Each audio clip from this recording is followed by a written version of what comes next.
Defamation হয়েছে না কি হয়েছে এটা? প্রদ্যুৎ বাবু তো কোর্টে এখন বললেন কোনো ডিফামেশন তিনি করেননি।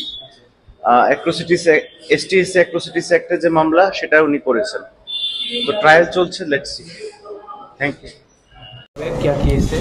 I was told to come and give my statement regarding some statements made by an individual. I've come and done my job as a law-abiding citizen, and whenever I'm allowed, whenever I'm asked by the courts to come and depose, give my statement, I will do so to the best of my ability.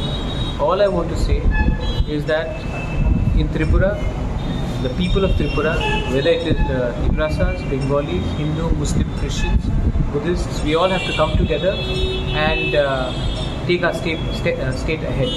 And I think we should do everything to ensure that our real issues are highlighted in Delhi and also across the border, and there should be peace and harmony and brotherhood in the state of Tripura amongst all communities. Sir, you said about Delhi. You have pushed one issue in Delhi. So how is the thing going on? I've been very clear that I want Tripura to progress, and I want Northeast to progress, and I want Delhi to pay attention to it. My commitment is with my people, and whatever the commitment which has been assured to us should be done as soon as possible.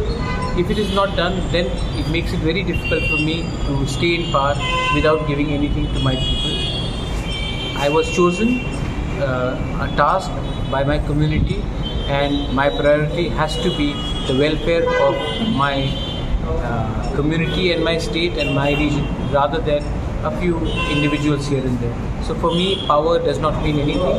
For me, real power means power given to the community and their constitutional rights. हुआ दो दिन पहले भी टाकरजला में भी हुआ, और कल भी हुआ। त्रिपुरा मोर्चा पार्टी ऑफिस को जलाया गया। तो ये जो वायलेंस हो रहा है, इसके विषय में आपका क्या रिएक्शन होगा? मुझे लगता है कि जब दो भाई, आप कांग्रेस में भी हो सकते हो, बीजेपी में भी हो सकते हो, सीपीएम में भी हो सकते हो, जब एक मनुष्य बात नहीं करके वायलेंस में आता है तो मनुष्य और हैवान में कुछ फर्क नहीं रहता।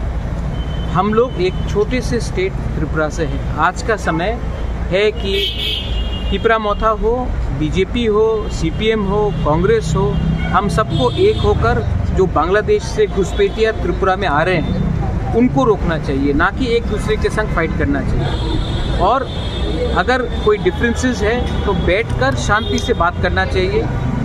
ये आप कर्नाटका में कांग्रेस का वर्कर बीजेपी के वर्कर को मारता नहीं, मेघालय में सीपीएम और कांग्रेस फाइट नहीं करता है, सिर्फ त्रिपुरा में ऐसा क्यों होता है? ये बहुत ख़राब कल्चर है, और मैं वायलेंस के पक्ष में नहीं हूँ। मेरा पहला भी कहना था कि भाई भाई को ना मारे, पुला जाति ओलो पार्टी, मतलब पार्टी को आप बाद में रखिए, पहले भाई भाई बनिए, बात कीजिए। ट्राइबल बंगाली हो, हिंदू, मुस्लिम, क्रिश्चियन, बुद्धिस्ट हो, हम सबको वायलेंस से कुछ नहीं मिलेगा। और अगर त्रिपुरा को आगे डेवलप भी होना है तो हमें एक दूसरे के संग फाइट ना करके एक यूनाइटेड फेस देना चाहिए कि बाहर के लोग आकर त्रिपुरा में इन्वेस्ट करें, त्रिपुरा का डेवलपमेंट हो। और अगर किसी को रोकना भी है तो पार्टी को ना रोके, पार्टी एक्चुअली बांग्लादेशी घुसपैठिया रोहिंग्यास को रोके जो हमारा बच्चा का भविष्य हमसे छीन ले। मैं अपने लॉयर दिल्ली में कंसल्ट कर रहा हूँ। हाँ, किसे कहाँ पे? दिल्ली में। अच्छा। और अगर दरकार होगा, क्योंकि इतना दिन हो गया है, अगर दरकार होगा तो सुप्रीम कोर्ट भी हम जाएंगे अब तो फाइल बीसी रहे। सर, आप सरकार के साथ एक ही अलायंस पार्टनर के साथ हो, सरकार में रह के भी सुप्रीम कोर्ट में जाना पड़ रहा है। हाँ। ये ऐसा क्यों हो रहा है? कहीं में लिखा तो नहीं है कि दो भाई हर चीज़ में एग्री करें, अलायंस पार्टनर हर चीज़ में एग्री करें।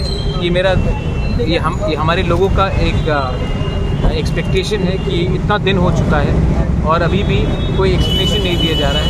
और मोर देन सरकार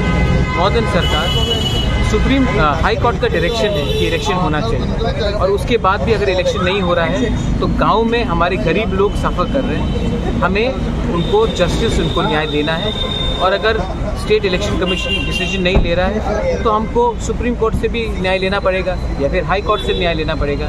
लेकिन मैं अलायंस के हित के लिए अपने लोगों को कष्ट में नहीं रख सकता। और दूसरा